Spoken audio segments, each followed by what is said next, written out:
মধ্যপ্রাচ্যে দখলদার ইসরায়েল ও ইরানের মধ্যে চলছে ভয়ঙ্কর যুদ্ধ। আর এ যুদ্ধে সরাসরি এবার অংশ নিয়েছে মার্কিন যুক্তরাষ্ট্র। আমাদের হাতে এসেছে গুরুত্বপূর্ণ আপডেট আন্তর্জাতিক সংবাদ। শুরুতেই থাকছে মধ্যপ্রাচ্য থেকে নাগরিকদের সরিয়ে নিচ্ছে মার্কিন দূতাবাস। এবারে থাকছে ইরানে অ্যাম্বুলেন্সে ইসরায়েলি ড্রোন হামলায় নিহত ৩। আরও জানাবো নেতানিয়াহুর পাতা ফাঁদে পা দিলেন ডোনাল্ড ট্রাম্প। এবারে থাকছে ইরান ইসরায়েল সংঘাত, এই হামলা ক্ষমার অযোগ্য ইরানের পররাষ্ট্রমন্ত্রীর হুঁশিয়ারি। সবশেষে জানিয়ে দিব ইসরায়েলের হারমেস 900 ড্রোন ভূপাতিত করল তেহরান। এতক্ষণ শুনছিলেন আপডেট আন্তর্জাতিক সংবাদের শিরোনাম, এবারে বিস্তারিত। তবে তার আগে অনুরোধ রইল ভিডিওটিতে একটি লাইক এবং কমেন্ট করে জানিয়ে দিন ভিডিও সম্পর্কে আপনার মূল্যবান মতামত। আরও জানিয়ে দিন ভিডিওটি কোথা থেকে দেখছেন বা কোন জেলা থেকে দেখছেন। মধ্যপ্রাচ্য থেকে নাগরিকদের সরিয়ে নিচ্ছে মার্কিন দূতাবাস। মধ্যপ্রাচ্যে উত্তেজনার মধ্যে নিরাপত্তার সংখ্যা বাড়ায় লেবাননে অবস্থিত মার্কিন দূতাবাস থেকে অপ্রয়োজনীয় কর্মী ও তাদের পরিবারের সদস্যদের সরে যেতে নির্দেশ দিয়েছে যুক্তরাষ্ট্রের পররাষ্ট্র দপ্তর। একই সঙ্গে ইসরায়েল ছাড়তে চাওয়া মার্কিন নাগরিকদের জন্য জরুরি বিমানের সংখ্যা দ্বিগুণ করা হয়েছে। রবিবার প্রকাশিত এক বিজ্ঞপ্তিতে জানানো হয়, ইরানের পারমাণবিক স্থাপনায় যুক্তরাষ্ট্রের সাম্প্রতিক হামলার পর এই সিদ্ধান্ত নেওয়া হয়েছে। পররাষ্ট্র দপ্তর জানায়, অঞ্চলের নিরাপত্তা পরিস্থিতি অস্থিতিশীল ও অনিশ্চিত হওয়ায় বৈরুতে অবস্থিত দূতাবাসের অপ্রয়োজনীয় কর্মী ও তাদের পরিবারের সদস্যদের অবিলম্বে লেবানন ত্যাগের নির্দেশ দেওয়া হয়েছে। মার্কিন প্রশাসনের একাধিক অভ্যন্তরীণ ও প্রকাশ্য নোটিশে বলা হয়েছে, সামগ্রিকভাবে মধ্যপ্রাচ্যে অবস্থানরত আমেরিকানদের জন্য সতর্কতা বাড়ানো হয়েছে। ইসরায়েল ও ইরানকে কেন্দ্র করে চলমান উত্তেজনা ও পাল্টা হামলার সম্ভাবনার মধ্যে এই সতর্কতা আরও জোরদার করা হয়েছে। ওয়াশিংটনের আশঙ্কা, ইরান যে কোনো সময় যুক্তরাষ্ট্রের স্বার্থে পাল্টা হামলা চালাতে পারে। এই পরিস্থিতিতে মধ্যপ্রাচ্যে অবস্থানরত মার্কিন নাগরিকদের জন্য কঠোরভাবে সতর্ক থাকা এবং স্থানীয় পরিস্থিতির উপর নজর রেখে চলার আহ্বান জানিয়েছে যুক্তরাষ্ট্রের পররাষ্ট্র দপ্তর। ইরানে অ্যাম্বুলেন্সে ইসরায়েলি ড্রোন হামলায় নিহত ৩। ইরানের মধ্যাঞ্চলে অ্যাম্বুলেন্সে ড্রোন হামলা চালিয়েছে ইসরায়েল। এতে কমপক্ষে ৩ জন নিহত হয়েছেন। ইরানের সংবাদ সংস্থা ইরনা এ খবর জানিয়েছে। নাজাফাবাদ কাউন্টির গভর্নর হামিদ রেজা মোহাম্মদি ফেস হারাকির বরাতে ইসনা বলেছেন, অ্যাম্বুলেন্সে একজন রোগীকে অন্য হাসপাতালে নেওয়া হচ্ছিল। ড্রোন হামলায় অ্যাম্বুলেন্সটি অনেকটাই ভেঙে চুরে গেছে। ফেসারাকি আরও বলেন, অ্যাম্বুলেন্সে থাকা চালক, রোগী ও রোগীর সঙ্গে থাকা স্বজন নিহত হয়েছেন। ড্রোন হামলার পর অ্যাম্বুলেন্সটির চালক নিয়ন্ত্রণ হারিয়ে আরেকটি গাড়ির সঙ্গে ধাক্কা খায়। গত শুক্রবার ইরানের পারমাণবিক স্থাপনা লক্ষ্য করে হামলা চালায় ইসরায়েল। এর জবাবে তেল আবিবেও পাল্টা হামলা চালাচ্ছে তেহরান। সেদিন থেকেই দুদেশের মধ্যে পাল্টাপাল্টি হামলা অব্যাহত আছে। এতে উভয় দেশের বহু মানুষ হতাহত হয়েছেন। নেতানিয়াহুর পাতা ফাঁদে পা দিলেন ট্রাম্প।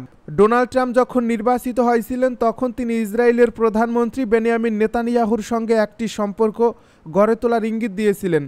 ইসরায়েলি প্রধানমন্ত্রী যা করতে চান সেটা হোয়াইট হাউসকে সঙ্গে নিয়ে করতে অভ্যস্ত ছিলেন, কিন্তু মাত্র 150 দিনের বেশি সময় ক্ষমতায় থাকার পর মনে হচ্ছে ট্রাম্পও তার পূর্বসূরিদের মতো একই ফাঁদে পড়েছেন।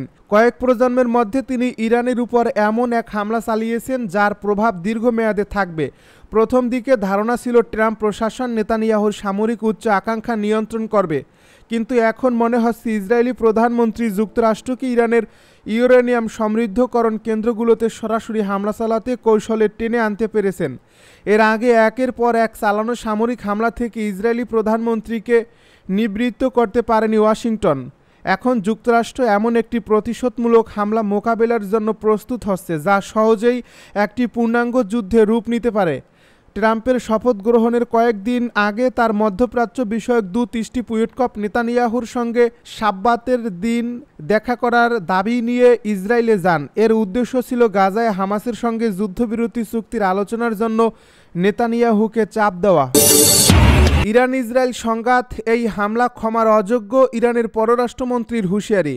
ইরান ইসরায়েল সংঘাতে এবার সরাসরি যোগ দিল যুক্তরাষ্ট্র। ইরানের 3টি পারমাণবিক স্থাপনায় বিমান হামলা চালিয়েছে ওয়াশিংটন। এই হামলা আন্তর্জাতিক আইনের লঙ্ঘন বলে উল্লেখ করছে তেহরান। হুঁশিয়ারি দিয়ে ইরানের পররাষ্ট্রমন্ত্রী বলেছেন এই হামলা ক্ষমার অযোগ্য। এমন পরিস্থিতিতে মধ্যপ্রাচ্যে চলমান সংকট আরও জটিল হওয়ার শঙ্কা দেখছেন বিশ্লেষকেরা। ইরানের ফর্দো, নাতাঞ্জ ও ইস্ফান পারমাণবিক স্থাপনায় হামলা চালানো হয় গত শনিবার রাতে। এই হামলার খবর প্রথম সামনে আনেন মার্কিন প্রেসিডেন্ট ডোনাল্ড ট্রাম্প। নিজের মালিকানাধীন সামাজিক যোগাযোগ মাধ্যম ট্রুথ সোশ্যালে তিনি জানান, খুব সফলতার সঙ্গে ইরানের 3টি পারমাণবিক স্থাপনায় হামলা চালিয়েছে যুক্তরাষ্ট্রের সামরিক বাহিনী। এর মধ্যে ফর্দো ধ্বংস হয়ে গেছে।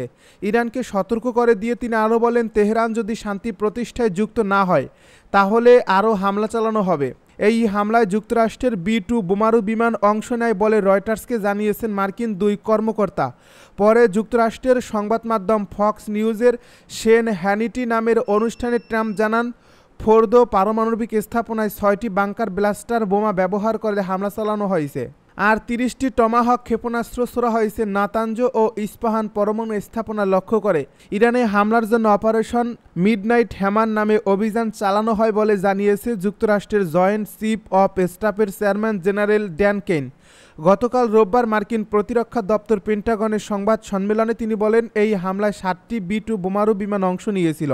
সব মিলিয়ে অভিযানে অংশ নেয় সামরিক বিমান বাহিনীর 125টি উড়োজাহাজ।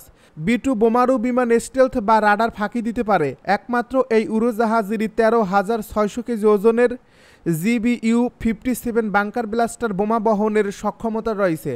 ইরানে ভূগর্ভস্থ ফর্দো পরমাণু স্থাপনায় হামলা চালাতে এই বোমা ব্যবহার করা হতে পারে বলে আলোচনা ছিল। এরই মধ্যে শনিবার যুক্তরাষ্ট্র থেকে প্রশান্ত মহাসাগরের দিকে একাধিক B-2 বোমারু বিমান উড্ডয়নের খবর সামনে এসেছিল। ইসরায়েলের হারমেস 900 ড্রোন ভূপাতিত করল তেহরান। মধ্যপ্রাচ্যে ক্রমবর্ধমান উত্তেজনার মধ্যেই ইরানের মধ্যাঞ্চলে ইসরায়েলের একটি হারমেস 900 ড্রোন ভূপাতিত করার দাবি করেছে তেহরান। রবিবার রাতে দেশটির রাষ্ট্রীয় ব্রডকাস্টার IRIB এক প্রতিবেদন এই তথ্য জানায়। এ প্রতিবেদনে বলা হয়েছে, ইরানে আবারও হামলা চালাচ্ছে ইসরায়েলি বিমান বাহিনী। এর পরপরই ইসরায়েলের ড্রোন ভূপাতিত করার খবর প্রকাশ করে তেহরান। ইসরায়েল দাবি করেছিল যে তারা ইরানের রাজধানী তেহরানে অবস্থিত ground two air missile launcher লক্ষ্য করে হামলা চালাচ্ছে।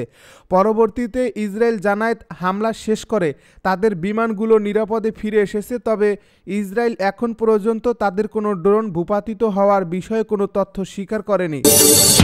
আমেরিকা অনুশোচনা করবে পাল্টা হামলার হুমকি ইরানি বিপ্লবী গার্ডের। যুক্তরাষ্ট্রের হামলার পর প্রথম প্রতিক্রিয়ায় ইরানের রেভলিউশনারি গার্ডস বা বিপ্লবী বাহিনী বলছে তারা আমেরিকাকে এমনভাবে পাল্টা জবাব দেবে যে তারা অনুশোচনা করতে বাধ্য হবে। তারা দাবি করেছে আমেরিকার ওই হামলা প্রকাশ্য অপরাধ ও আন্তর্জাতিক আইনের লঙ্ঘন। খবর বিবিসির। আমেরিকাকে সন্ত্রাসী আখ্যা দিয়ে একটি বিবৃতিতে এই বাহিনী জানিয়েছে, সন্ত্রাসী আমেরিকার আগ্রাসী আচরণ ইরানকে এমন পথে ঠেলে দিয়েছে যার ফলে ইরানকে বৈধ আত্মরক্ষার অধিকার হিসেবে অন্যদের চিন্তা ও আক্রমণকারীদের হিসাবের বাইরে বিকল্প পথ বেছে নিতে বাধ্য করা হয়েছে। ওই বিবৃতিতে আরও বলা হয়েছে, এই ভূমিতে হামলার এমন জবাব দেওয়া হবে যাতে তারা অনুশোচনা করতে বাধ্য হয়। এ বিবৃতিতে আরও বলা হয়েছে, মধ্যপ্রাচ্যের মার্কিন ঘাঁটি ও সেখানকার সদস্যরা নাজুক অবস্থায় রয়েছেন, কিন্তু যুক্তরাষ্ট্রের বিরুদ্ধে কিভাবে পাল্টা জবাব দেওয়া হবে তার বিস্তারিত প্রকাশ করেনি বিপ্লবী বাহিনী।